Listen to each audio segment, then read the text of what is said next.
ಸ್ವಾಗತ. ವಾರ್ತೆಗಳು ಓದುತ್ತಿರುವವರು ಹಿತಕರ್ ಜೈನ್. ಮುಖ್ಯಾಂಶಗಳು. ಕಾಗೋಡು ತಿಮ್ಮಪ್ಪ ರಂಗಮಂದಿರದಲ್ಲಿ ಫೆಬ್ರವರಿ 22ರಂದು ಸ್ಪಂದನಾ ಸಂಘದಿಂದ 21ನೇ ವಾರ್ಷಿಕೋತ್ಸವ.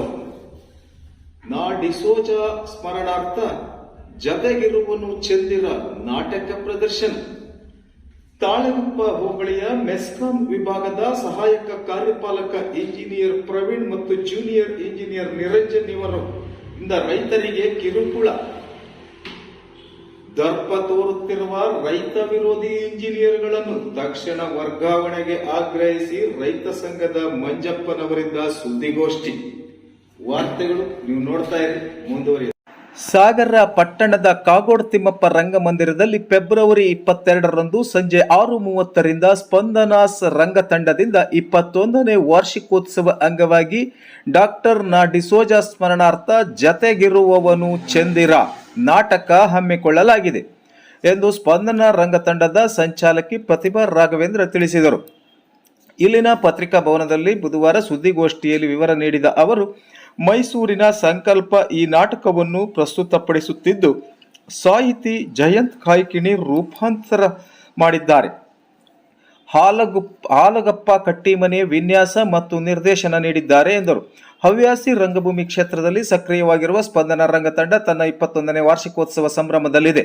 2004ರಲ್ಲಿ ಸ್ನೇಹಸಾಗರ ಮಹಿಳಾ ಮಂಡಳಿ ಏರ್ಪಡಿಸಿದ್ದ ನಾಟಕ ಸ್ಪರ್ಧೆಯ ಸಂದರ್ಭದಲ್ಲಿ ಈ ತಂಡ ಆರಂಭಗೊಂಡಿತು. ಡಾಕ್ಟರ್ ನಾ ಡಿಸೋಜ ಅವರು ಸ್ಪಂದನ ಹೆಸರಿನ ಬಗ್ಗೆ ಮೆಚ್ಚುಗೆ ಸೂಚಿಸಿದ್ದರು. ಅಂದು ಪ್ರದರ್ಶಿಸಿದ ಸಮುದ್ರಕ್ಕೆ ಸವಾಲು ಎಂಬ ನಾಟಕವನ್ನು ಉದಯ ಕಲಾವಿದರು ಅಟ್ಟದಲ್ಲಿ ರಿಹರ್ಸಲ್ ಮಾಡಲಾಗಿತ್ತು.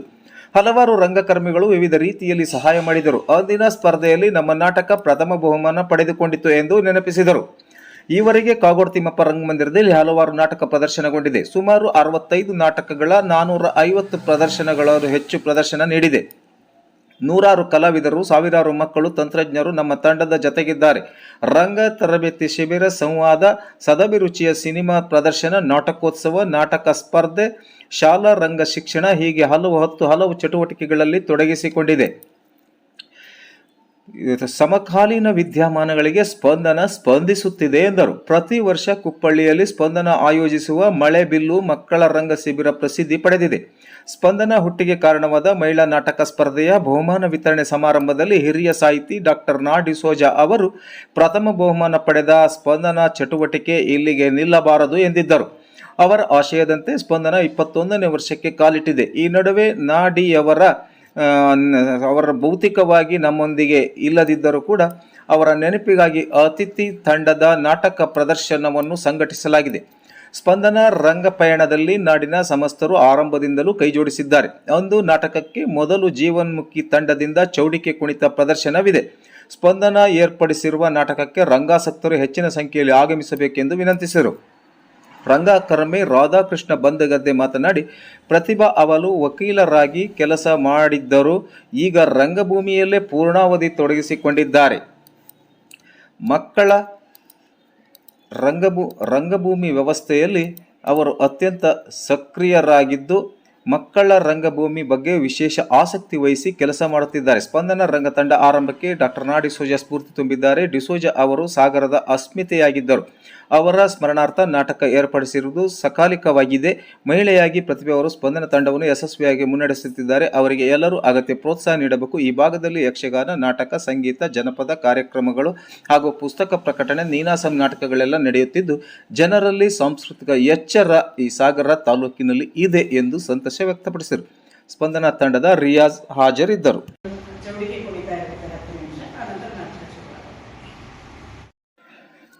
ಸಾಗರ ತಾಲೂಕಿನ ತಾಳಗುಪ್ಪ ಹೋಬಳಿಗೆ ಸಂಬಂಧಿಸಿದ ಮೆಸ್ಕಾಂ ವಿಭಾಗದ ಸಹಾಯಕ ಕಾರ್ಯಪಾಲಕ ಇಂಜಿನಿಯರ್ ಪ್ರವೀಣ್ ಮತ್ತು ಜೂನಿಯರ್ ಇಂಜಿನಿಯರ್ ನಿರಂಜನ್ ಇವರು ರೈತರಿಗೆ ಕಿರುಕುಳ ನೀಡುತ್ತಿದ್ದು ದರ್ಪ ತೋರುತ್ತಿರುವ ಇವರನ್ನು ತಕ್ಷಣ ವರ್ಗಾವಣೆ ಮಾಡಬೇಕು ಎಂದು ತಾಲೂಕು ರೈತ ಸಂಘದ ಅಧ್ಯಕ್ಷ ಎಂಬಿ ಮಂಜಪ್ಪ ಹಿರೇನೆಲ್ಲೂರು ಒತ್ತಾಯಿಸಿದರು.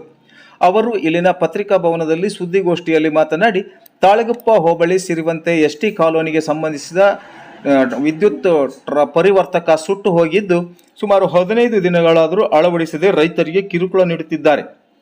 ಮೇಲಾಧಿಕಾರಿಗಳಿಗೆ ದೂರಿದ ನಂತರ ಬಂದು ರೈತರ ಕೃಷಿ ಪಂಪ್ ಸೆಟ್ ಸಂಪರ್ಕ ಕಡಿತ ಮಾಡಿದ್ದಾರೆ. ಇದರಿಂದ ರೈತರಿಗೆ ಕುಡಿಯಲು ನೀರಿಲ್ಲ. ಬೆಳೆದ ಬೆಳೆಗಳು ಒಣಗುತ್ತಿವೆ. ರೈತರ ಬದುಕಿನ ಜೊತೆಗೆ ಚೆಲ್ಲಾಟವಾಡುತ್ತಿರುವ ಈ ಇಬ್ಬರು ಅಧಿಕಾರಿಗಳನ್ನು ಸೊರಬ ತಾಲೂಕಿನಿಂದ ಬೇರೆ ಕಡೆಗೆ ವರ್ಗಾವಣೆ ಮಾಡಬೇಕು, ಜನಸ್ನೇಹಿ ಅಧಿಕಾರಿಗಳನ್ನು ನಿಯೋಜನೆ ಮಾಡಬೇಕು ಎಂದು ಆಗ್ರಹಿಸಿದರು.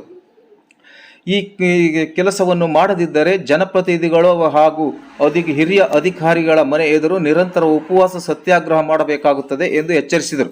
ಸಾಗರ, ಹೊಸನಗರ ಮತ್ತು ಸೊರಬ ತಾಲೂಕಿನಲ್ಲಿ ವಿದ್ಯುತ್ ಟ್ರಾನ್ಸ್ಫಾರ್ಮರ್ಗಳು ಸುಟ್ಟು ಹೋದಲ್ಲಿ ರಿಪೇರಿ ಕೇಂದ್ರ ಇರುವುದು 2 ಮಾತ್ರ. ಇದರಿಂದ ಜನರಿಗೆ ಸುಟ್ಟ ವಿದ್ಯುತ್ ಪರಿವರ್ತಕಗಳನ್ನು ರಿಪೇರಿ ಮಾಡಿಕೊಡಲು ಆಗದೆ ರೈತರು ಮೆಸ್ಕಾಂ ಮೆಟ್ಟಿಲು ಹತ್ತಿಳಿಯುತ್ತಿದ್ದಾರೆ.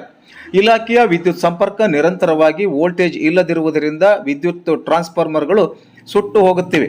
ಸೊರಬ ಶಾಸಕರು ಆಗಿರುವ ಸಚಿವ ಮಧು ಬಂಗಾರಪ್ಪನವರು ಅಧಿಕಾರಿಗಳನ್ನು ಹಿಡಿತದಲ್ಲಿಟ್ಟುಕೊಳ್ಳಬೇಕು. ರೈತರಿಗೆ ಕಿರುಕುಳ ಕೊಡುತ್ತಿರುವ ಅಧಿಕಾರಿಗಳನ್ನು ತಕ್ಷಣ ವರ್ಗಾವಣೆ ಮಾಡಬೇಕು. ಅಧಿಕಾರಿಗಳು ಜನರ ಪರವಾಗಿ ಕೆಲಸ ಮಾಡುವಂತೆ ತಾಕೀತು ಮಾಡಬೇಕು. ಸಚಿವರು ಮತ್ತು ಶಾಸಕರು ಗೋಪಾಲಕೃಷ್ಣ ಬೇಳೂರು ಮೆಸ್ಕಾಂ ಅಧಿಕಾರಿಗಳಿಗೆ ಕೃಷಿ ಪಂಪ್ಸೆಟ್ಗಳಿಗೆ ವಿದ್ಯುತ್ ಕಡಿತ ಮಾಡಬಾರದೆಂದು ಸೂಚಿಸಬೇಕು. ಪ್ರತಿ ಹೋಬಳಿ ಕೇಂದ್ರದಲ್ಲೂ ವಿದ್ಯುತ್ ಪರಿವರ್ತಕ ರಿಪೇರಿ ಮಾಡುವ ಕೇಂದ್ರ ತೆರೆಯಬೇಕು. ಜನಪ್ರತಿನಿಧಿಗಳು ಜನರ ಸಮಸ್ಯೆಗೆ ಕಡೆ ಗಮನ ಕೊಡಬೇಕು ಎಂದು ಒತ್ತಾಯಿಸಿದರು. ರಿಪೇರಿ ಮಾಡಿ ಕೊಡಕ್ಕಾಗತ್ತೆ ಜನರಿಗೆ. ಇದು ಆಕ್ಚುಲಿ ರೈತರಿಗೆ ಟೋಪಿ ಹಾಕೋ ಕೆಲಸ ಸರ್ಕಾರ ಮತ್ತೆ ಕೆಬಿ ಇಲಾಖೆ ಮಾಡೋದಿದು. ಯಾಕಂದ್ರೆ ರಿಪೇರಿ ಆಗ್ತಾ ಇಲ್ಲ ಅಂತ ಹೇಳಿ 15 ದಿನ ಬಿದ್ರೆ ಕರೆಂಟು ಸೇವ್ ಆಗುತ್ತೆ, ಬೇರೆ ರೀತಿ ನಮಗೆ ಹೆಲ್ಪ್ ಆಗುತ್ತೆ ಅಂತ ಮಾಡೋಂಥದ್ದು. ದಯಮಾಡಿ ಇದಕ್ಕೆ ಸಾಗರ ತಾಲೂಕು ಜನಪ್ರತಿನಿಧಿ, ಸೊರಬ ತಾಲೂಕು ಉಸ್ತುವಾರಿ ಮಂತ್ರಿ ಮತ್ತೆ ಆ ತಾಲೂಕಿನ ಶಾಸಕರಾದಂತ ಮಧು ಬಂಗಾರಪ್ಪನವರು ಫಸ್ಟ್ನೇದಾಗಿ ತಾಲೂಕ ಅಧಿಕಾರಿಗಳನ್ನ ಅವ್ರ ಹಿಡಿತದಾಗ ಇಟ್ಕೋಬೇಕು. ಅಧಿಕಾರಿ ಹಿಡಿತದಾಗ ಇವ್ರು ಇರಬಾರ್ದು. ಅಧಿಕಾರಿ ಹಿಡಿತದಾಗ ಇವ್ರು ಇರೋದಿದ್ರೆ ಬೇರೆ ರೂಟ್ನಾಗಿದ್ರೆ ಇರ್ಬೇಕು. ಅವರು ಬೇರೆ ರೂಟ್ನಾಗ ಇಲ್ಲ ಅಂದ್ರೆ ಇವರು ಜನರ ಪರವಾಗಿ ಕೆಲಸ ಮಾಡಕ್ಕಿದ್ದು ಜನರ ಪರವಾಗಿ ಕೆಲಸ ಮಾಡಬೇಕು.